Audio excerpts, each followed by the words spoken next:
Welcome back to another technical video. Today, we'll be going through your questions, answering them, and hopefully finding that solution you need.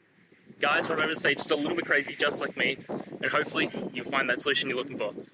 Now, let's continue on to the video.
And that's it, guys. I hope the video helped find the resolution that you're looking for and you got the answer and worked your way through.